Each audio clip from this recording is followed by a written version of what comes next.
এই বিল্লু, আমায় একটা কথা বলতো। অনেক দিন তো হয়ে গেল, দাদা এখনো বাড়ি কেন ফিরছে না? জমিদার বাড়িতে কি এমন কাজ করছে?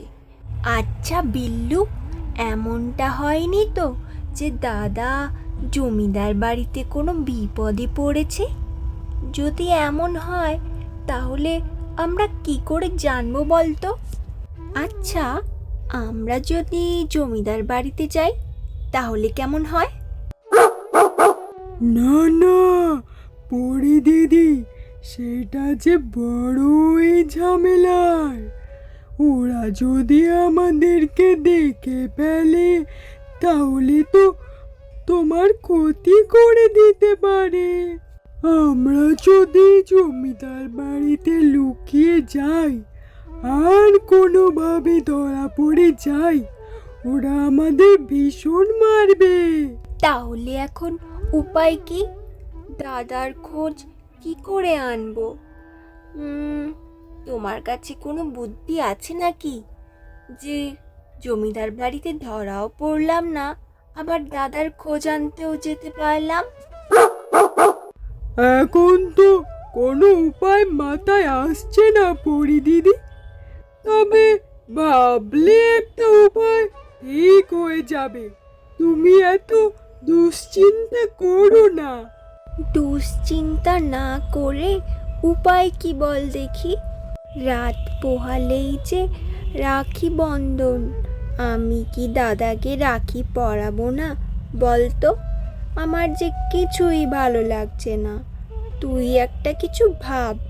আমিও ভাবছি কিভাবে জমিদার বাড়িতে লুকিয়ে লুকিয়ে যাওয়া যায়। আচ্ছা পরি দিদি, আমরা যদি রাতের অন্ধকারে জমিদার বাড়ির পেছন দিয়ে বাগানের ভেতর দিয়ে যাই তাহলে কেমন হয় বলো তো? জমিদার বাড়ির পেছনে কোনো পাহারা থাকে না। আমরা ওখান দিয়েই তাহলে আজ রাতে যেতে পারি কিন্তু। তুই ঠিক বলেছিস বিল্লু। চল এখন তাহলে বাড়ি ফেরা যাক। আমি কিছু খেয়ে নেব, তুইও কিছু খেয়ে নিবি। সকাল থেকে যে কিছুই খাইনি আমরা। চল চল। ওদিকে আবার ঠাম্মা হয়তো আমাদের জন্য দুশ্চিন্তা করছে। চল চল চল।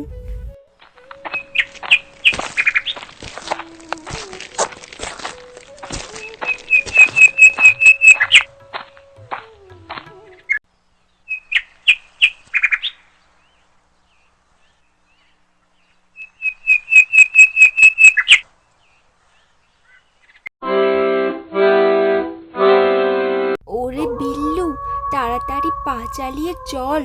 ওইদিকে জমিদার বাড়িতে যেতে হবে তো নাকি? বিল্লু, আমি দাদাকে কাল রাখি পরাতে পারবো তো বল? আমার না একদম ভালো লাগছে না, জানিস তো। ওরে দিদি, আমরা তো জমিদার বাড়ির ভেতর চলে এসেছি, কিন্তু দাদাকে কোথায় খুঁজবো কিছুই তো বুঝতে পারছি না। তুমি কি জানো দাদা এখানে কিসের কাজ করে? না রে বিল্লু, সে কথা তো আমি জানি নে। তবে দাদা যখন এখানে কাজে এসেছিল না, তখন ওই শুনেছিলাম জমিদার বাড়িতে নাকি ঝাড়ুদারের খুব অভাব। তবে কি দাদা ঝাড়ুদারের কাজ করে? কিছুই তো বুঝতে পারছি না রে বিল্লু। তুই একটু দেখ না কোথায় কি আছে।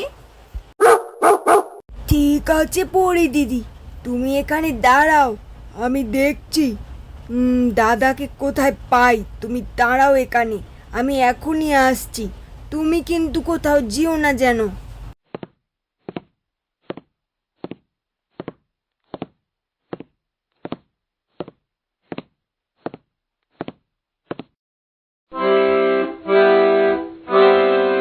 আরে দাদা, তুমি এখানে? আমি তোমায় সারা জমিদার বাড়ি খুঁজে বেড়ালাম। পরি দিদি যে তোমায় এখানে খুঁজতে এসেছে, সে যে ভাবছি তুমি ভারী বিপদে আছো। আমি কি করব, কি বলবো, কিছুই বুঝতে পারছি না। আমি যে আর এই জমিদার বাড়ি থেকে যেতে পারবো না। এরা আমাকে এখানে আজীবন কাজ করাবে। এরা আমার দাস হিসেবে নিযুক্ত করেছে। তুমি আমার সাথে চলো, আমি তোমার সাথে পরি দিদির দেখা করিয়ে দেব। তুমি যা বলার পরি দিদিকে বলে দিও। একটা উপায় অবশ্য আছে। যদি আমরা এক গাঁ ছেড়ে চলে যাই দূরে কোথাও, তাহলে আর এই জমিদার বাড়িতে কাজ করতে হবে না। এরা আর আমাকে খুঁজে পাবে না। ঠিক আছে, তুমি এখনই চলো পরি দিদির কাছে। পরি দিদি দাঁড়িয়ে আছে বাইরে। চলো চলো। দাদা, তুমি কোথায় ছিলে? তুমি ঠিক আছো তো দাদা? আমি ভাবলাম তোমার হয়তো এখানে কোনো অসুবিধে হচ্ছে, তাই তো তোমায় খুঁজতে এলাম। তুমি বাড়িতে যাচ্ছ না কেন? কবে যাবে বাড়ি? ওরে ওরে, এত কথা বলার যে আর সময় নেই। আমাদের এখনই এই জমিদার বাড়ি থেকে চলে যেতে হবে। এমনকি আমাদের এই গাঁ ছেড়ে চলে যেতে হবে। না হলে যে আমাকে সারা জীবন এই জমিদার বাড়িতে থাকতে হবে।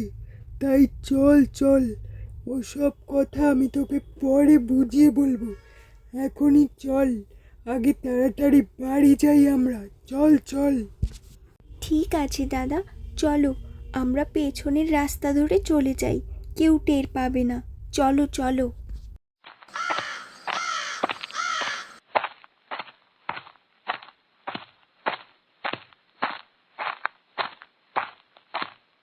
ওরে, তোরা অবশেষে ঘরে ফিরলি।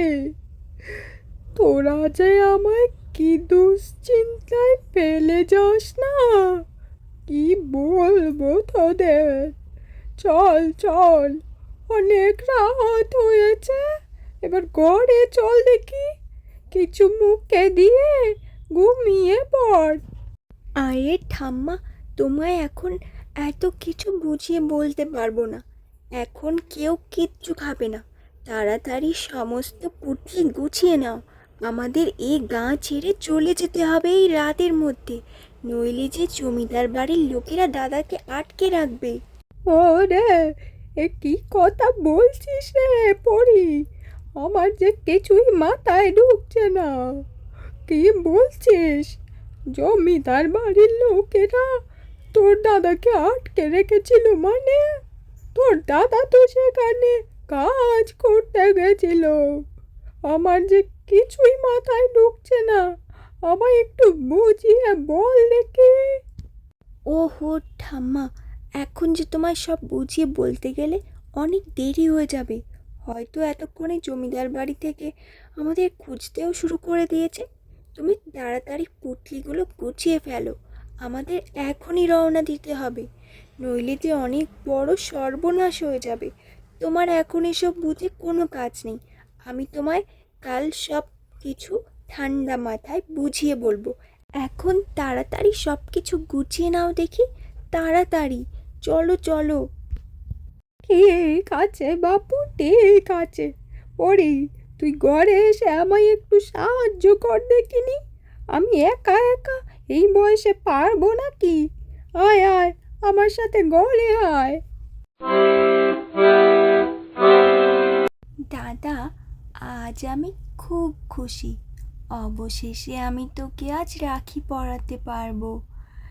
জানিস তো, আমি তো ভেবেছিলাম আমি আর তোকে রাখি পরাতে পারবো না, কারণ তুই তো আর বাড়িই ফিরছিস না। কিন্তু আজ আর সেই সব দুশ্চিন্তা আমার মাথাতে নেই। আজ শুধুই খুশির দিন। দাদা, তুই আমার জন্য কি উপহার এনেছিস বল না। পিল্লু, তুইও চলে আয়, তোকেও আজ আমি একটা রাখি পরাবো। আমি তোর জন্য একটা মাটির পুতুল এনেছি। যা যা, ঘরে রাখা আছে, যা নিয়ে নে যা। অনেক ধন্যবাদ দাদা, আমি এক্ষুনি যাচ্ছি।